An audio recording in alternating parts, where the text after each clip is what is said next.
Hello. I'm sorry it's taken me so long to be available again. Life has been kicking my ass pretty spectacularly. But last December, so the month that just went past, my partner and one of my closest friends got me the 288 set of the GuangNa brush acrylic marker free ink system.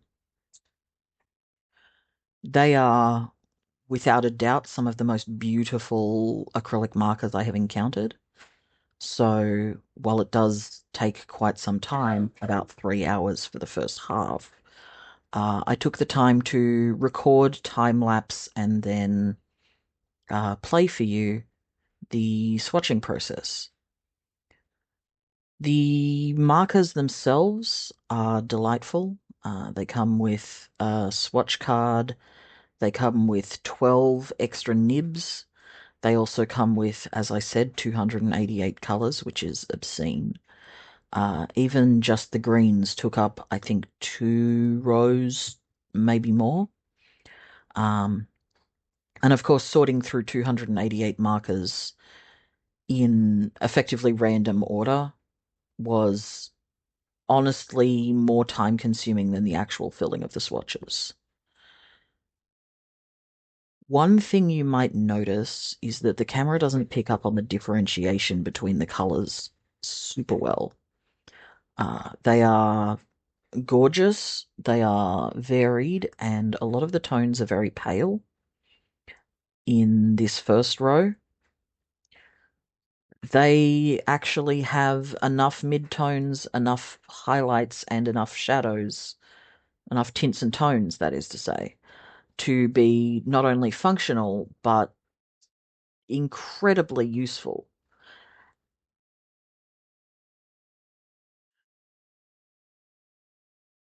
There is a lot of variation within the colors themselves. The markers are easy to hold. They have a little, as you can see there, though, I will show you better later. They have a window to show you how much ink you have left. Now, when I say ink, I will acknowledge that these are acrylic markers. Once they're dry, and they are effectively a plastic base. So if you leave your markers too long, standing upright, there is a good chance that the nib will clog. That's why they include 12 extra nibs for you, though. It's a lot easier to do that than it is to fix the fundamental difference between acrylic markers and watercolor markers and then somehow make them watertight. The layering of these markers is beautiful, juicy, opaque. You'll notice I'm not filling the swatch boxes perfectly. That is a combination of hand tremors and a desire to experiment. What I mean by that is that you will see as I'm getting closer towards the end. Oh yes, and that's the full spread there. But as I'm getting closer towards the end of each one, I am starting to come up with the idea of keeping a corner bare. The reason I'm keeping a corner bare is I'm going to use a pen towards the end of the next video, oh, sorry, of the next section of the video, go through and recolor each of them over the top of a small amount of black waterproof pen. My intent here is that I could redraw 288 boxes on a piece of black watercolor paper, but that would involve redrawing 288 boxes on a piece of black watercolor paper with a jelly roll or something along those lines. And I am a perfectionist to an extent, so I would have to do that with a ruler. It would be kind of a nightmare. Rather than do that, for now, I thought I would just test the little edges by coloring in a box with a black pen and then drawing over the top. I'll also do things like see how the white covers and so on, but I'll do that in a separate video. This is a 3 hour process. The video itself is only half an hour long, don't worry, but the first half of this swatching, which is all I'll be showing in this video, is 3 hours and 3 minutes, I believe. And during that time, I take a few pauses to find the right color, which is not always easy, particularly when there's a jump from one part of the palette to the next.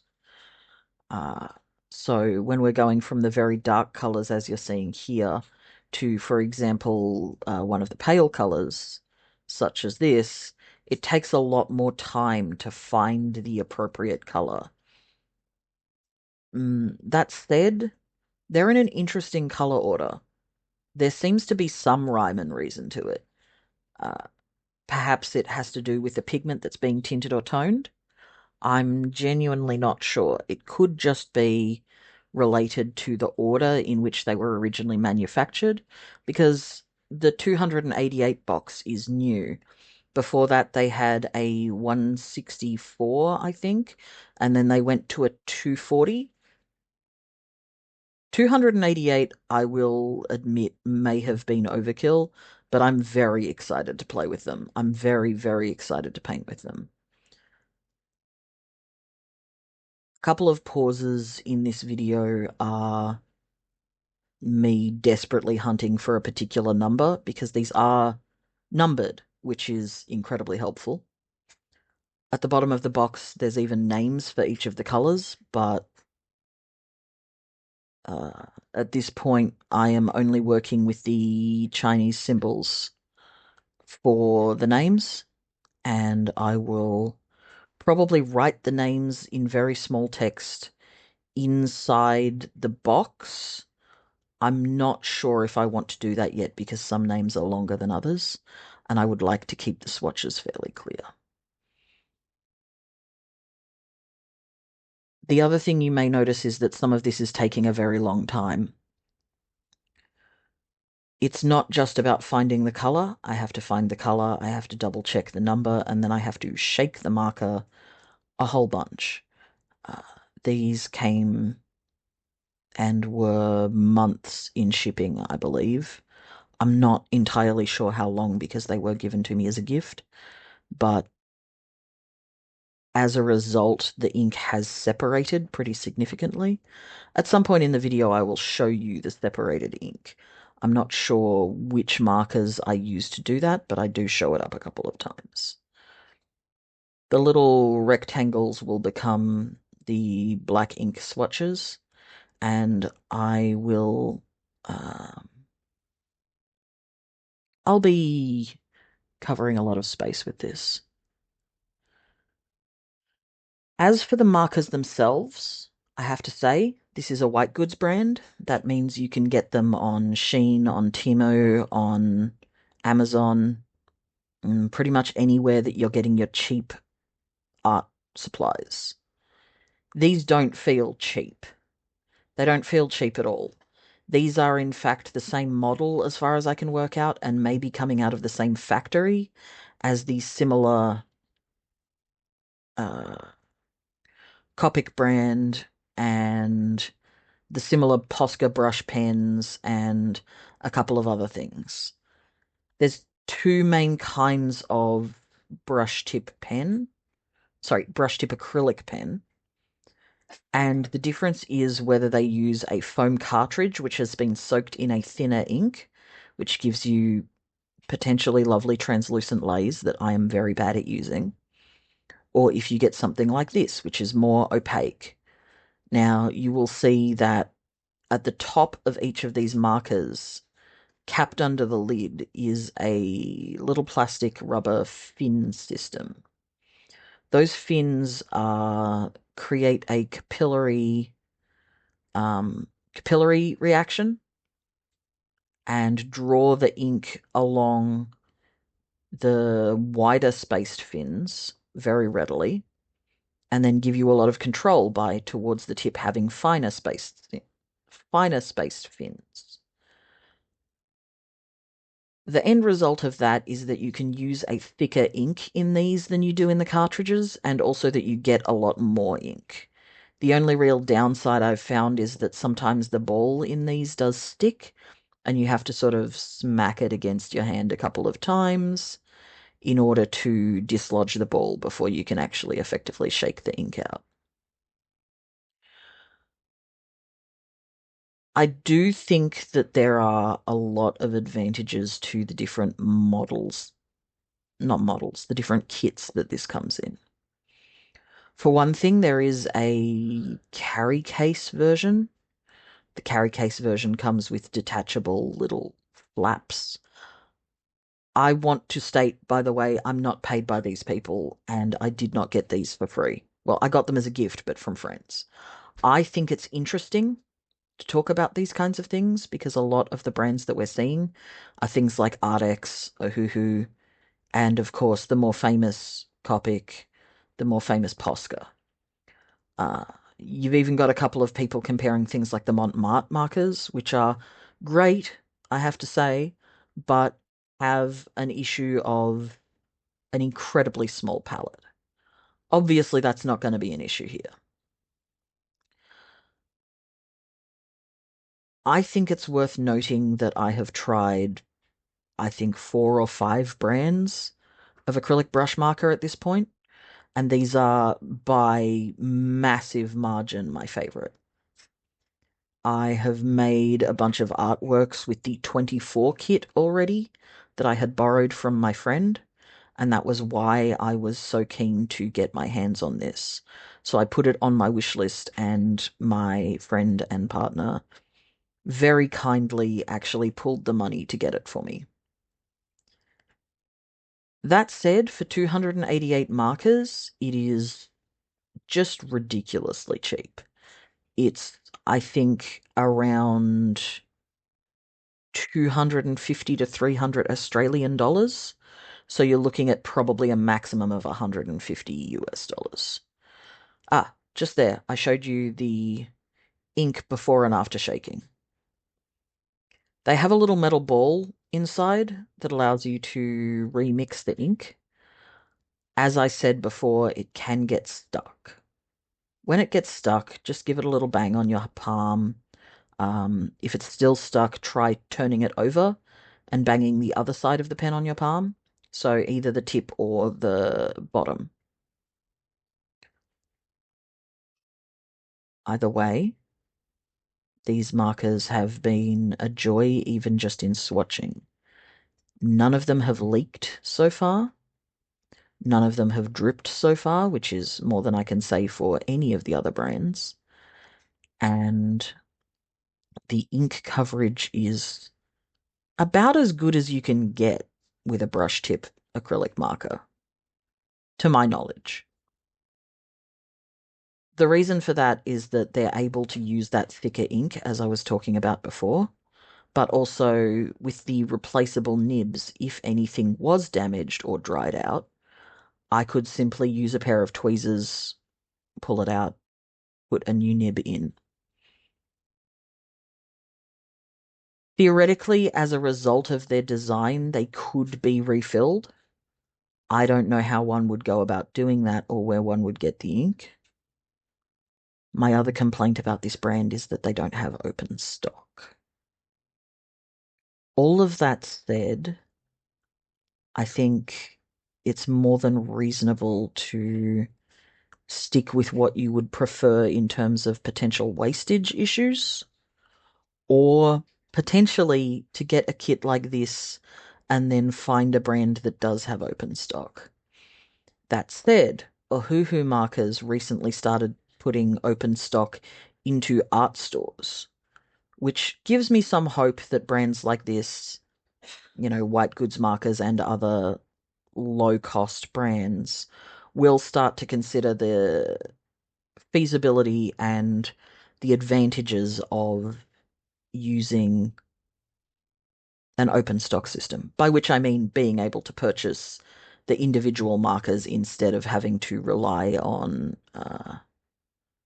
being able to buy a whole kit every time something runs out.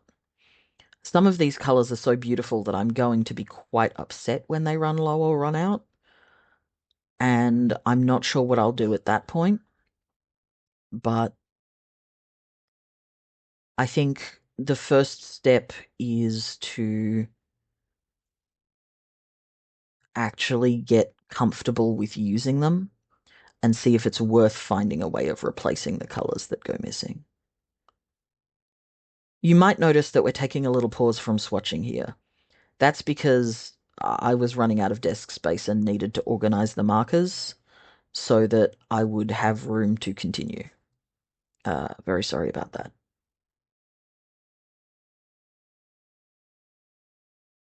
Other things worth noting. The color palette so far has been mostly greens. I did show you at the start the color palette, but I don't think it's very visible at this point just how varied it is.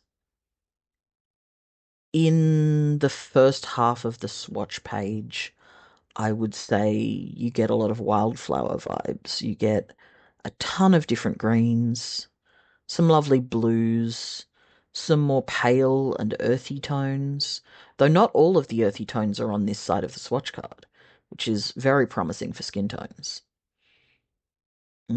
This side will also contain some of the pinks and purples, though we're not up to that yet.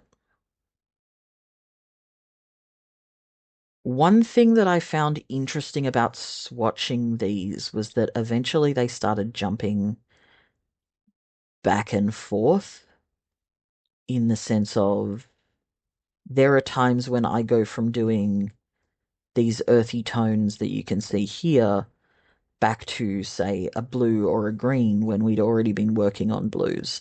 I'm not sure why that is. I have a going hypothesis that it has to do with when the colors were manufactured the first time. But the numbers have no real rhyme nor reason to them, and the way they were organized in the box has no real rhyme nor reason to it. They're not grouped by number, they're not grouped by color. They're just kind of shoved in every which way. You know, you've got reds next to greens and yellows and white. You've got purples all over the place. You've got yellows in places they definitely shouldn't be. I'm very excited to do the second half of this swatching, but I think it's worth noting that it was very time consuming and very difficult on my back. So you're not going to be getting this video as early as I would have liked. You're going to be getting this video, well, in the new year. Hopefully early in the new year. I'm hoping to have it up by the 4th or 5th of January, but I can't really guarantee that because my health has been unpredictable and there's been medication issues.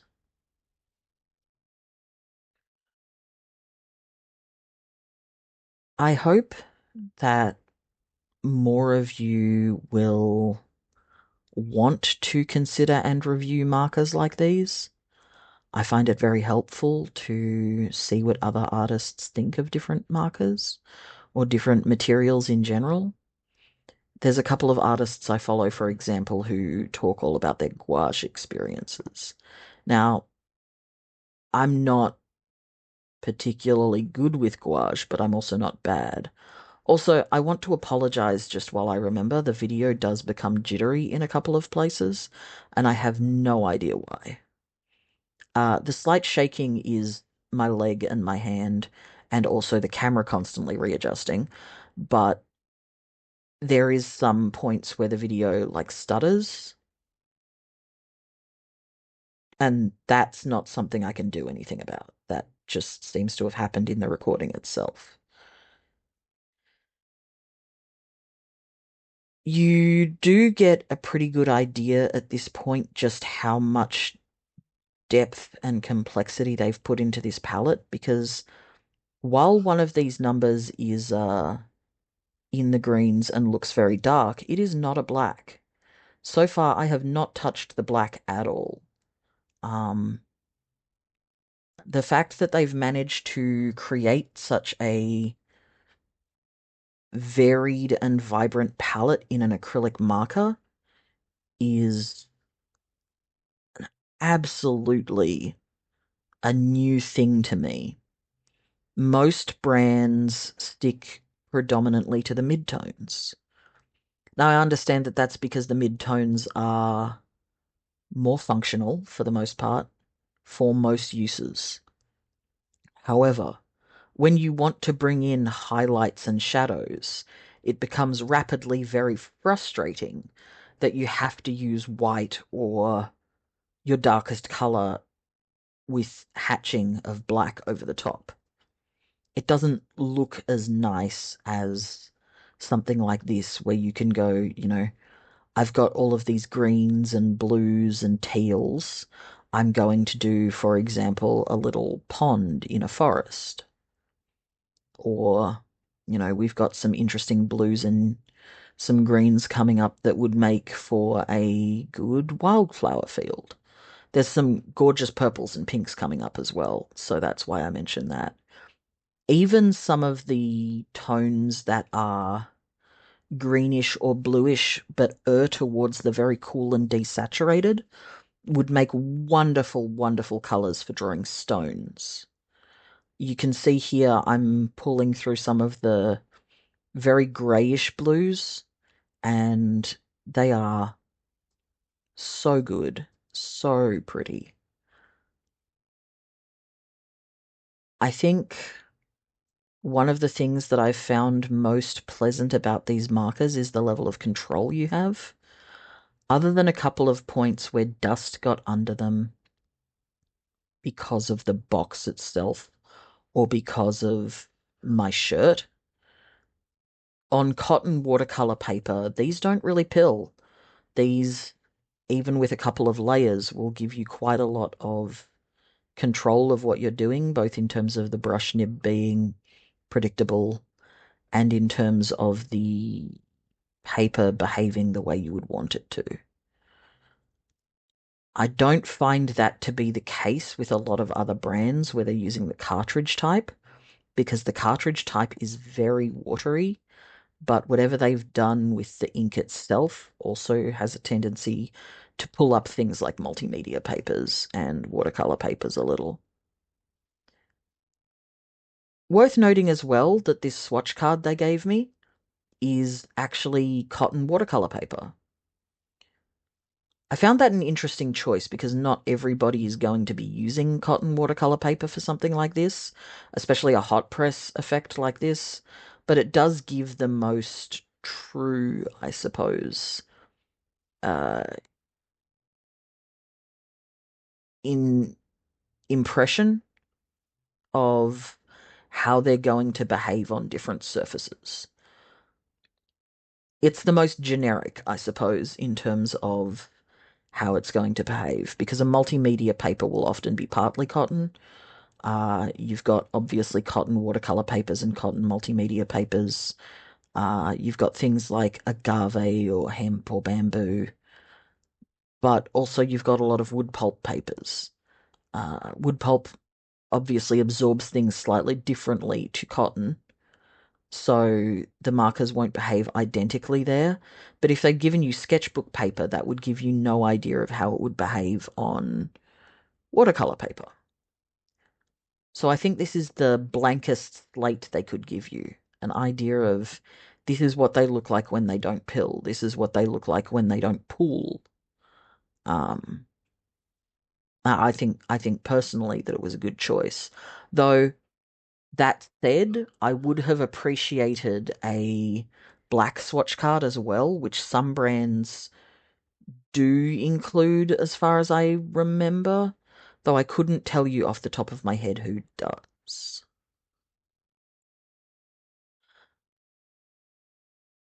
Another thing you might notice is that, uh, how can I put this? These are most likely the white goods manufacturer who make most of the high-end markers anyway. I can't prove that, but when holding these up side by side with, for example, a Posca brush tip, I found it's a worse color range, but it seems to be the same model in terms of the barrel and the fin type. Now, I could certainly be wrong. I'm more than happy to be told that I'm wrong. But a lot of the time, what happens with even high range brands is that they take the product produced in a factory in China. This is a Chinese brand. They take a product that's being produced in a factory in China. They give specifications for how they would like that packaged, how they would like the outside decorated, and then they effectively upsell the product with the benefit of better customer service, better quality control. I'm under the impression that companies like Posca and Copic actually go through and do extra quality control tests before they approve which factories they use for these things. But I personally don't find that to be worth the massive markup. I think that if you're going to get markers like this, yes, every company who you're going to get them through is unethical, but the same could be said of anything under this stage of capitalism. Uh, Temu and Shein and AliExpress are probably all stealing your data, but we know for a fact that Amazon is as well. So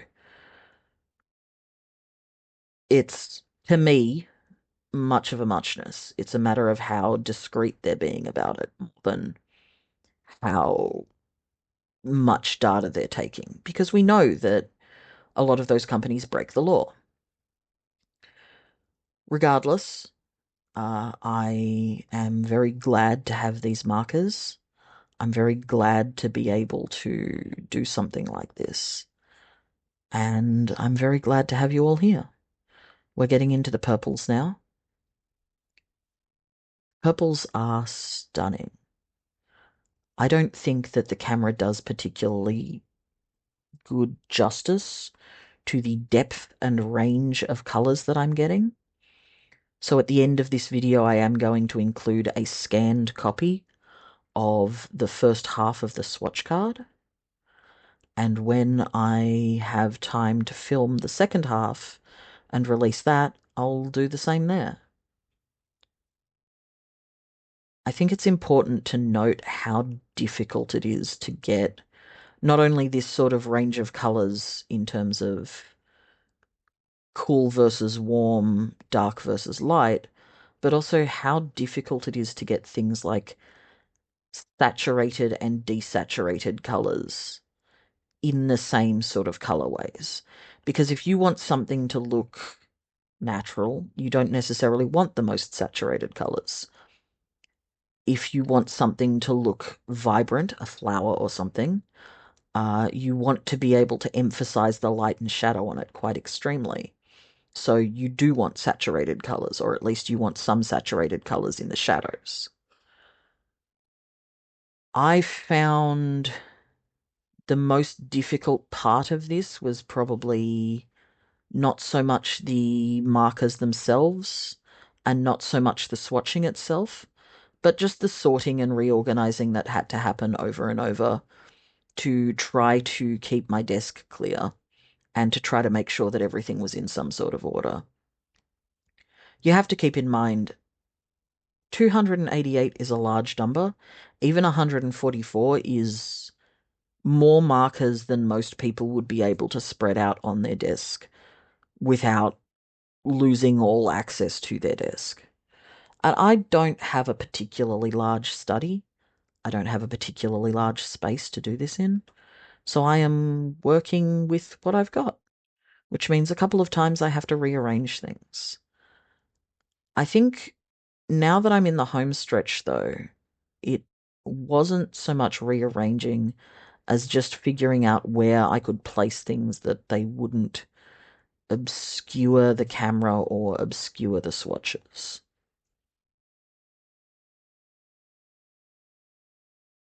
I want you all to know how much I appreciate you watching these videos, how much I appreciate you if you have subscribed to my Patreon or subscribed to my YouTube channel, or even if you're just someone who's stumbled across this looking for GuangNa information. I know it's a long one at 33 minutes or so, probably closer to 34 when we're done, but I think it's important to have these discussions, and I think these are one of my favorite easy mediums to use. Typically, I am a soft pastel and gouache artist, and gouache is not an easy medium to learn. Soft pastel works better for some people than it does for others, but it's not necessarily an easy one either. These are so sweetly intuitive, so smooth in their application, so juicy without being drippy, and so vibrant and opaque that it's very easy to understand how people spend a lot of money on the high-end ones like, again, Posca's, Copics, even the Ardex free ink ones or the standard Ardex ones. I can understand how people fall into this trap and end up with hundreds and hundreds of markers. Now, I think this kit will do me for a good long while.